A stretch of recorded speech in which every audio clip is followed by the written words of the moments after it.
Olá, seja muito bem-vindo, muito bem-vinda a mais um programa Doctor Entrevista. Aqui ao meu lado hoje, Roseni Batista de Oliveira. A Roseni por muitos anos trabalhou na área de contabilidade, hoje é aposentada e se dedica à causa espírita, no Centro Espírita Bezerra de Menezes, não é isso mesmo? Seja muito bem-vinda ao Doctor Entrevista, viu, Roseni?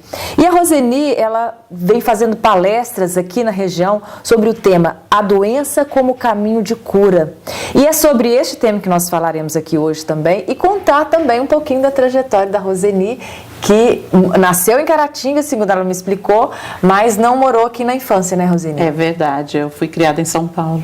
E voltou mais ou menos com qual idade? 15 anos de idade. 15 anos. E quando foi que você conheceu a doutrina espírita? Eu já conhecia a doutrina espírita desde criança. A minha mãe, quando eu tinha 9 anos de idade, me presenteou com o livro do Chico Xavier, o Linha 200, e ela me levava a um centro espírita lá em São Paulo para um tratamento de saúde, que, aliás, depois das idas ao centro espírita, foi eliminado esse problema de saúde. Mas eu me envolvi mesmo com a doutrina espírita há mais ou menos 30 anos atrás, quando meu pai desencarnou, vítima de um câncer, e foi um momento muito tumultuado, né? Eu não tinha a compreensão que eu tenho hoje da realidade espiritual, então foi muito doloroso. Um dia eu estava na casa da minha mãe e aquele questionamento todo sobre vida e morte, sobre continuar ou não a existência da vida após a morte do corpo físico, estava me martirizando, estava me doendo muito. E eu saí andando, sem destino. E nós morávamos no bairro Limoeiro e a minha caminhada foi me levar até a Igreja da Conceição, lá na Praça da Conceição, já na entrada do bairro Santa Cruz, né? E eu cheguei lá e me ajoelhei no banco, no último banco da igreja e chorei muito, lavei a alma com Deus. E eu perguntava para Deus se Ele tinha como me esclarecer aquilo, que eu precisava de uma resposta. Não era possível que a vida do meu pai tinha acabado. Não era possível que tudo aquilo que a gente viveu de bom, de belo, podia ter terminado ali. E eu fui embora, depois de muito chorar, de muito desabafar com Deus, eu fui embora para minha casa. E quando eu estava entrando no prédio onde eu morava, uma vizinha me parou e falou que queria me fazer um convite, que queria me convidar para participar de uma palestra no Grupo Espírita Dias da Cruz. E eu disse para ela, olha, eu vou aceitar o seu convite, porque eu acabei de fazer um questionamento para Deus e quem sabe Deus não vai me responder agora. Você tinha mais ou menos quantos anos nessa época? 20 e poucos anos, 20 anos mais ou menos. E então eu fui para a palestra à noite lá no Grupo Espírita Dias da Cruz com ela, e a palestrante da noite já iniciou a palestra falando assim, gente, quando nós somos convidados para fazer uma palestra, nós pesquisamos, estudamos, juntamos material, a gente se prepara para vir aqui e passar uma mensagem para vocês. E eu cheguei aqui com a minha palestra preparada, no entanto, assim que eu entrei na Casa Espírita, eu recebi uma intuição fortíssima de mudar o tema da palestra. E como intuição a gente não rejeita, eu aceitei mudar o tema para aquilo que me foi intuído pelos Espíritos. E eu vou falar para vocês hoje sobre a paciência. Mas não é qualquer paciência, é sobre a paciência que se deve ter diante da morte de entes queridos. Nossa, exatamente o que você estava buscando. O que eu precisava, o que eu pedi a Deus que me esclarecesse, e a palestra dela foi extremamente consoladora.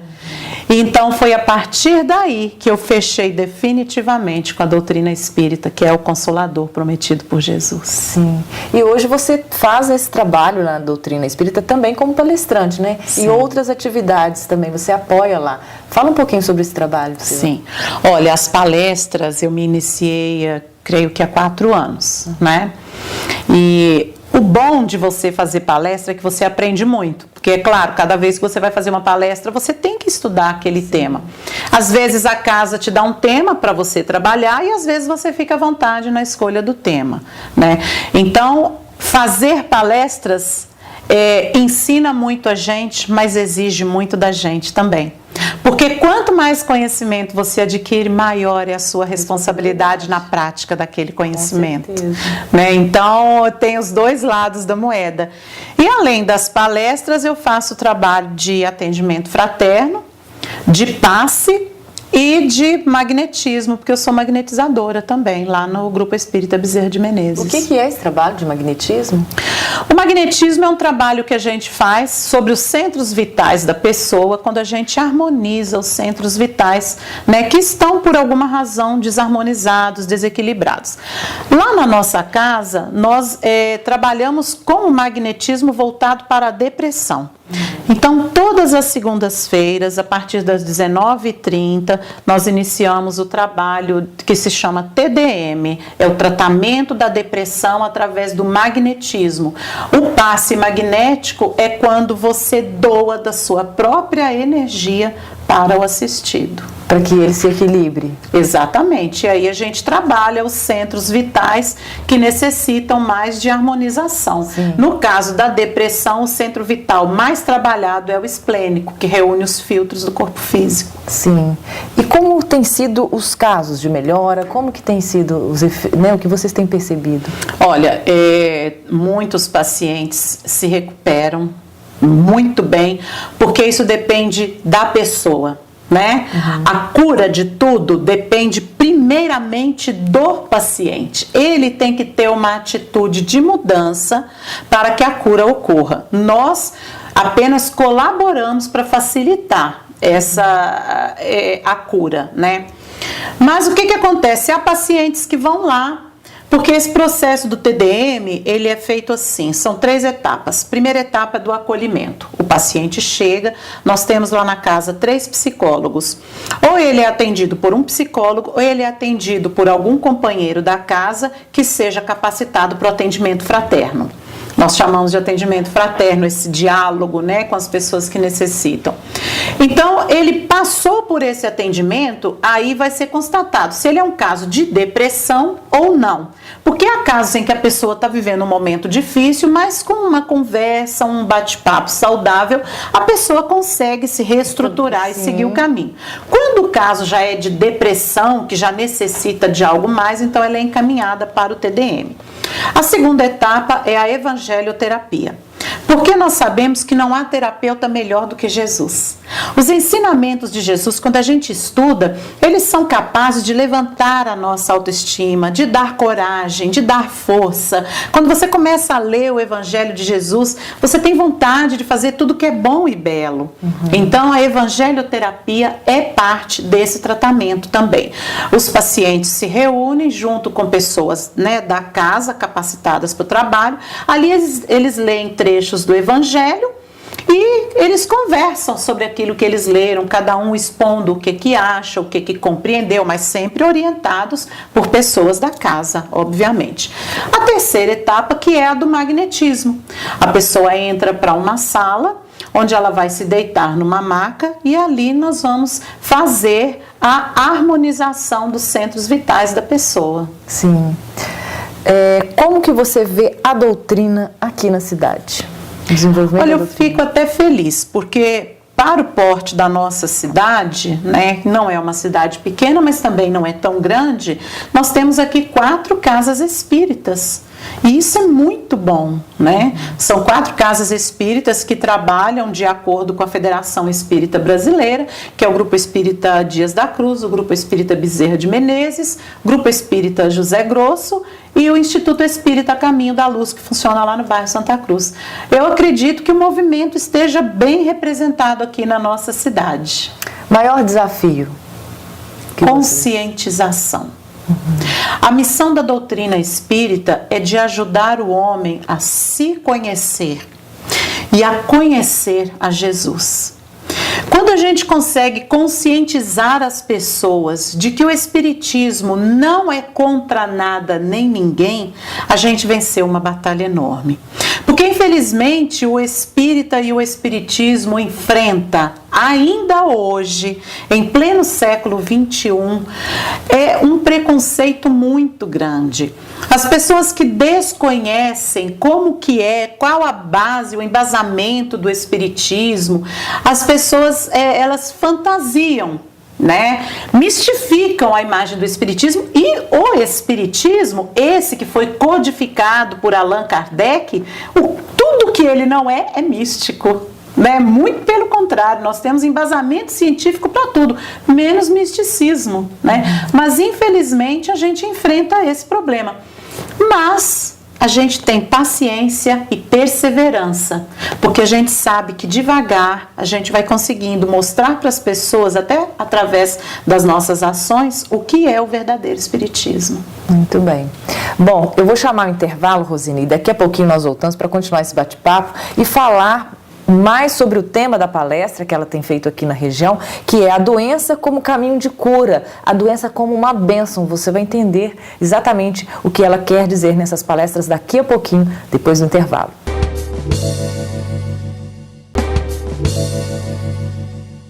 Muito bem, estamos de volta com o programa Doctor Entrevista e hoje eu estou recebendo aqui a Roseni Batista de Oliveira, que é técnica em contabilidade, trabalhou muitos anos nesta área aqui, mas se aposentou e começou a se dedicar à doutrina espírita, vem fazendo várias palestras aqui na região, já há 4 anos que ela trabalha como palestrante e agora o tema deste ano, que pelo menos agora no princípio do ano são vários locais que você está fazendo essa palestra, é a doença como caminho de cura.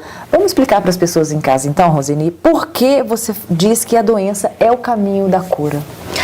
Porque nós espíritas temos uma visão de que todo o mal do corpo físico se origina no mal que está no espírito.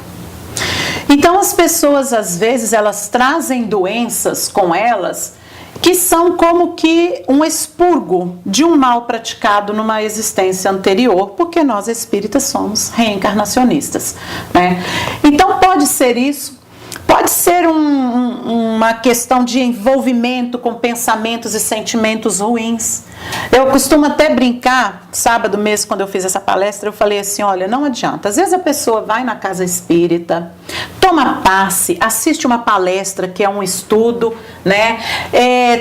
Bebe a água fluidificada, faz uma oração, aí sai do centro espírita, chega lá na casa dela, envenena o gato do vizinho porque está sendo incomodado. O que essa pessoa vai alcançar de bom na vida dela? Aí nós vamos analisar o ato de envenenar o gato do vizinho. Porque a pessoa, para ter coragem de concluir uma ação dessa, é porque o sentimento que está nela não é bom. Se você não traz dentro de você um sentimento bom, você vai adoecer o seu corpo. Sim. Né? Os pensamentos que nós temos, eles são criadores. Nós somos co-criadores de tudo que existe aí. Então a pessoa, às vezes, mal levanta, ela já está envolvida em pensamentos ruins. Ela está remoendo um problema que aconteceu lá atrás. Aquela pessoa me ofendeu, me fez mal, eu não gosto dela. O meu vizinho é um chato, vive me perturbando. Sabe? O cachorro do vizinho. E aquilo ali a pessoa começa só pensamentos ruins. Ou começa a direcionar um pensamento ruim para alguém de quem ela não gosta. Deveria morrer, deveria adoecer, né? Deveria sofrer e tal. Então, o que acontece? Os nossos pensamentos, eles geram ondas mentais. Essas ondas, elas entram em sintonias com outras ondas idênticas a elas. Então, se você está com pensamentos bons, os seus pensamentos vão se encontrar com ondas também boas. Mas se você está com pensamentos de baixo padrão vibratório, que é assim que nós costumamos dizer no espiritismo, os seus pensamentos vão se encontrar com pensamentos de baixo padrão vibratório. De que maneira? Atração. Tudo que você emite é exatamente o que você atrai. Tudo que planta, colhe. O que planta, colhe. Então, se você está emitindo uma carga de pensamentos, de sentimentos ruins, você vai atrair para você aquele que outras pessoas também estão emitindo. Porque você está naquela faixa de sintonia. É como você mergulhar em uma piscina com água envenenada. É exatamente isso que você está fazendo. Se você não conseguir elevar o seu padrão de pensamentos, se você não conseguir amar, perdoar, superar dores e dificuldades, você vai estar mergulhado nessa energia ruim. E aí o seu corpo adoece. E é por isso que a gente costuma dizer que a doença é o caminho da cura. Por quê? Porque você pega aquele momento da doença e faça uma análise de você. Porque você não tem que culpar o patrão que é opressor por você estar doente, ou o seu filho que te dá trabalho por você estar doente, ou o marido, a esposa, o vizinho. Não, você tem que olhar para você. Ver o que é que você tem feito que está te adoecendo. Porque fora aquelas nódoas que nós trazemos de uma existência anterior, nós temos também um comportamento enfermiço. Muitas vezes as nossas atitudes é que são as causadoras dos nossos males, mas o nosso orgulho não nos permite enxergar isso. E através deste trabalho lá na doutrina, isso tudo é abordado. Tudo é abordado. O autoconhecimento, descobrir quais são, aonde estou me equivocando, seria isso? Exatamente. O que eu posso, porque é a reforma íntima que a doutrina espírita tanto fala. Eu tenho que ser melhor, não do que o meu irmão, eu tenho que ser melhor do que eu.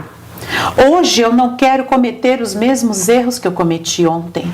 E amanhã eu não quero cometer os erros que eu cometi hoje. Então eu tenho que ser melhor do que eu a cada dia.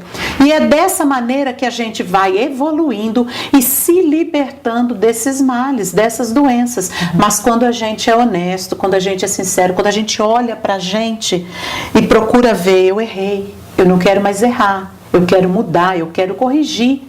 Eu quero ser do bem. Então você começa a construir essa atitude em você. E você vê que Pedro, na primeira epístola dele, Pedro diz assim: tendes ardente amor uns para com os outros, porque o amor cobre uma multidão de pecados. Se nós aprendêssemos a amar como esse amor de que Pedro falou, que é o amor que Jesus ensinou, o amor fraterno, aquele amor que não exige, mas que só oferece pelo simples fato de que ama, de que quer o bem do seu próximo, nós já estaríamos imunes à doença.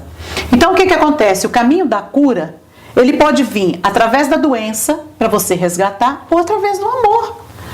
Se você não aprendeu a amar, você tem que aprender a crescer, a evoluir de alguma forma. Sim. Melhor seria se fosse pelo amor, né? Não pela dor, Exatamente. Então, no caso da doença, vocês fazem então esse trabalho primeiro de conscientização, para que as pessoas comecem a entender se estão criticando demais, se falta perdão, e a partir desse momento conscientizá-las da importância de mudar de atitude. Isso mesmo. E aí a cura começa a acontecer, é isso? Exatamente. E o magnetismo é para reforçar essa energia, para que, como se transferisse uma energia positiva para a pessoa ou não? O magnetismo, a gente ajuda a pessoa a harmonizar as energias dela. Então a pessoa vai lá, às vezes a pessoa chega lá com os centros vitais desarmonizados. Através do passe magnético, nós reharmonizamos esses centros vitais. Mas se a pessoa não mudar de atitude... desorganiza de novo. Exatamente. E a desorganização faz com que essa energia baixe, a pessoa fique imune a doenças... Ela se torna vulnerável. A bactérias, vírus... Exatamente, ela se torna vulnerável. Então, o caminho da cura, a doença é o caminho da cura espiritual. Espiritual. Que é o que mais importa. Exatamente. Você tem que buscar se curar das suas doenças espirituais, da sua personalidade, da sua má índole, das suas tendências ruins, das suas fragilidades. É isso que a gente tem que aprender. Que era o que Jesus falava, né? Se seu olho te faz pecar, arranca. Exatamente, arranque o seu olho, joga fora. É melhor você entrar na vida tendo um olho só do que entrar com os dois e perder a vida. Sim. Né? Isso acontece por quê? Isso nós chamamos no Espiritismo de culpa tóxica. No livro Memórias de um Suicida, há um relato que ele explica o que é a culpa tóxica. Um dos personagens desse livro, Mário Sobral, ele cometeu o crime de assassinar, enforcada com as próprias mãos, a mulher que ele amava. Ele, depois que assassinou a mulher, ele cometeu suicídio e passou por todo o processo doloroso pelo qual passa o espírito do suicida. Quando ele foi socorrido no plano espiritual, ele não sentia e nem via as suas mãos, muito embora elas estivessem ali. Porque a culpa que ele carregava pelo mal que ele havia feito, enforcando, matando, tirando a vida da mulher amada com as próprias mãos, fez com que ele parasse de sentir as mãos. Aquele era o corpo espiritual de Mário Sobral, o perispírito dele. Quando ele voltou a reencarnar aqui na Terra, ele já reencarnou sem as mãos. Sim. Entendi. Então foi melhor ele entrar sem as mãos do que ele entrando com as mãos cometer o mesmo crime novamente. Porque que não tinha essa tido a passagem consciência de Jesus. Ele até se arrependeu depois, mas ele necessitava expurgar aquele mal que ele fez. E a maneira de expurgar aquele mal era através da encarnação sem as mãos. Sem as mãos. Eu coloquei aqui para eu lembrar uma expressão, drenagem perispiritual. Exatamente. Você pediu para eu lembrar, que era importante falar. Que é isso que a gente acabou de falar também, né? Você traz no seu... O que é o perispírito? O perispírito, ele é como que um elo de ligação entre o espírito e o corpo físico. O perispírito, ele é o HD.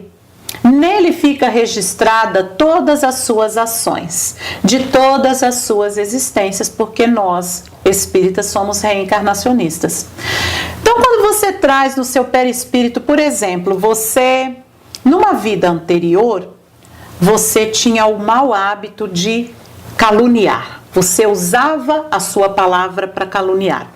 Através da calúnia, você destruiu a vida de uma pessoa. Aquela pessoa teve a vida completamente destruída pelo mal que você fez das suas palavras.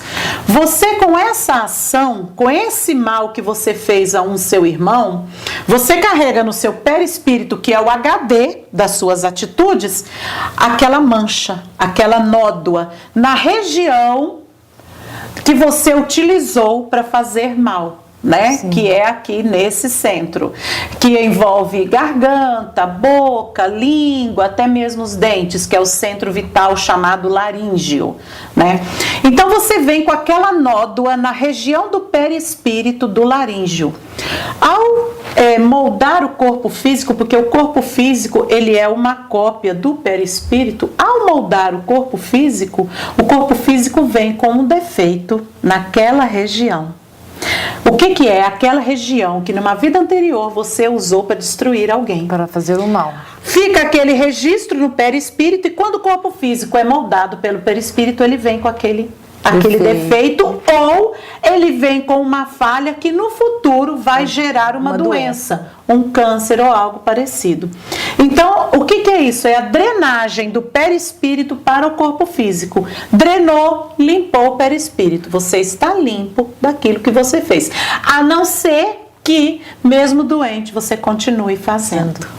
Ou seja, pela doutrina espírita, a doença é uma bênção, é um alerta para que eu possa voltar e entender onde eu estou me equivocando. Exatamente. E equilibrar a doença. E restabelecer o espírito. É uma oportunidade de cura espiritual, mas isso não quer dizer de maneira alguma que não devemos buscar a cura.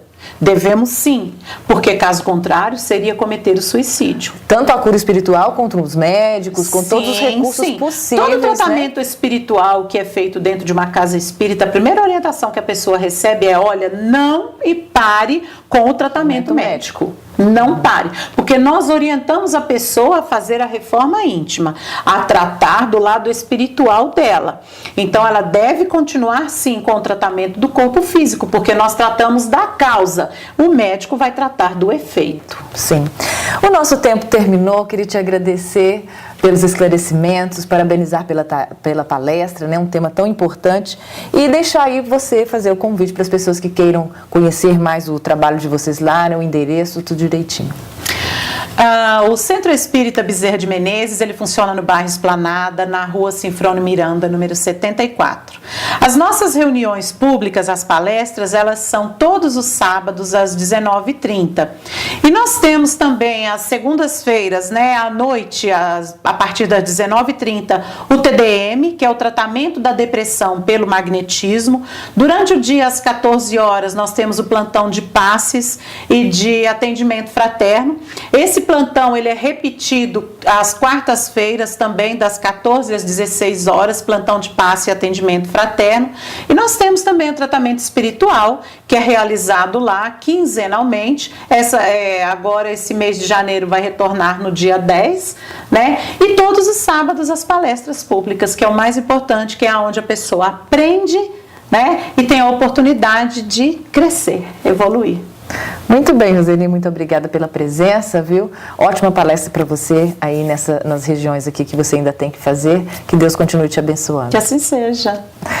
Eu vou ficando por aqui então e te vejo no próximo programa Doctor Entrevista. Até lá, muito obrigada pela companhia.